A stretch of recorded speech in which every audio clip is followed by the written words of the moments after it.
আসসালামু আলাইকুম সবাইকে। আশা করি সবাই ভালো আছেন। লিডম্যান আইটি এন্ড ইংলিশ ইনস্টিটিউটের পক্ষ থেকে আপনাদের সবাইকে স্বাগতম। আজকে আমরা দেখব মাইক্রোসফট এক্সেলে সাম এবং এভারেজের গুরুত্বপূর্ণ কিছু ব্যবহার। তো আশা করি আপনারা ভিডিওটা শুরু থেকে শেষ পর্যন্ত দেখবেন। মাইক্রোসফট এক্সেলে আমরা তো হোম মেনুতে দেখি, এখানে একটা অপশন আছে অটো সাম। এখানে আমরা অটো সামে ক্লিক করি, average, count numbers, maximum, minimum সহ আরো কিছু ফাংশন দেখতে পাচ্ছি। দেন আমরা মোর ফাংশনে ক্লিক করার পর এমন একটা ডায়ালগ বক্স আসবে। দেন আমরা এখানেও বেশ অনেকগুলো ফাংশন দেখতে পাচ্ছি, আমরা চাইলে এখান থেকে এগুলো ইউজ করতে পারি। এখন আমি এটা ক্যান্সেল করলাম। এরপর আমি যদি ফর্মুলাতে আসি, এখানে ইনসার্ট ফাংশন, দেন অটো সাম অপশনটি আমরা এখানেও পেয়ে যাব। এখানেও এভারেজ, কাউন্ট নাম্বার সবগুলো দেওয়া আছে। দেন রিসেন্টলি ইউজটা হচ্ছে এই পর্যন্ত আমরা যেসব ফাংশন ইউজ করছি এখানে সেগুলো শো করবে। Then financial, logical, text, date and time, look up and reference, math and trick, more functions। আমরা এই পর্যন্ত এখান থেকে অনেকগুলো ফাংশনই ব্যবহার করা হয়নি। আমরা যদি এখান থেকে টোটালটা বের করতে চাই, দেন আমরা এখানে যে অটো সামে ক্লিক করার পর আমি কার্সরটা জাস্ট ওই সেলে রেখে অটো সামে ক্লিক করলাম। দেন আমার এখান থেকে সবগুলা রেঞ্জ সিলেক্ট করে নিয়েছি। এখন যদি আমি অটো সামে আবার ক্লিক করি, আমার টোটালটা চলে আসছে। আবার যদি এই সেলগুলোরও টোটাল বের করতে চাই, দেন আমি অটো সামে আবার ক্লিক করলাম। ক্লিক করার পর আমি যদি কিবোর্ড থেকে এন্টার প্রেস করি, তাহলেও আমার টোটালটা চলে আসবে। এরপর আমি এভাবে নিচের দিকে যদি টোটালটা বের করতে চাই, এখানেও কার্সরটা রাখলাম।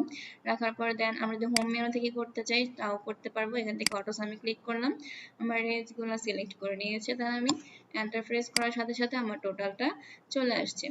এদিকেও যদি আমি টোটালটা বের করতে চাই, দেন আমি অটো সামে ক্লিক করলাম। ক্লিক করার পর আমার রেঞ্জগুলো সিলেক্ট করে নিয়েছে। দেন এন্টার প্রেস করার সাথে সাথে আমার টোটাল চলে আসছে। নিচের দিকেও যদি আমরা বের করতে চাই, দেন কার্সরটা এখানে রেখে অটো সামে ক্লিক করার সাথে সাথে আমার রেঞ্জগুলো সিলেক্ট করে নিয়েছি। দেন এন্টার প্রেস করলেই আমার টোটালটা চলে আসছে। আমি যদি এখান থেকে যদি অটো ফিল করে দিই, দেন আমার বাকি টোটালগুলোও চলে আসবে। সেম ভাবে আমি এখানে কার্সরটা রেখে এখানে প্লাস সাইনে ক্লিক করে নিচের দিকে অটো ফিল করে দিলাম। এদিকেও আমার টোটালগুলো চলে আসছে।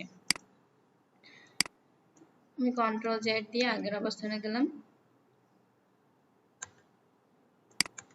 এছাড়াও আমরা যদি সবগুলো সেল সিলেক্ট করে সাইডে এবং নিচের দিকে সেল খালি রেখে যদি আমরা অটো সামে ক্লিক করি, তাহলে আমার সবগুলা টোটাল চলে আসছে। আমরা এভাবেও চাইলে অটো সাম করতে পারি। দেন আমি কন্ট্রোল জেড দিয়ে আগের অবস্থানে ফিরে গেলাম। এবার যদি আমরা এভারেজটা বের করতে চাই, জাস্ট কার্সরটা এখানে রেখে এখান থেকে যে অটো সাম এখান থেকে ক্লিক করে এভারেজে ক্লিক করলাম। দেন আমার সিলেক্টগুলা আমার সেলগুলো সিলেক্ট করে নিয়েছে। আমার রেঞ্জগুলো সিলেক্ট করে নেওয়ার সাথে সাথে আমি যদি এন্টার প্রেস করি, দেন আমার এভারেজ চলে আসছে। আমি চাইলে এভাবেও এভারেজ বের করতে পারি। দেন নিচের দিকে অটো ফিল করে দিলেই আমার সবগুলা রেঞ্জের এভারেজ চলে আসবে। তো আমরা চাইলে এভাবে সাম এবং এভারেজ ইউজ করতে পারি। আজকের ভিডিও এটুকু পর্যন্তই। শুভ সমাপ্ত। দেখা হচ্ছে অন্য কোনো ভিডিওতে। সেই পর্যন্ত সবাই সুস্থ থাকুন, ভালো থাকুন। আল্লাহ হাফেজ। আসসালামু আলাইকুম।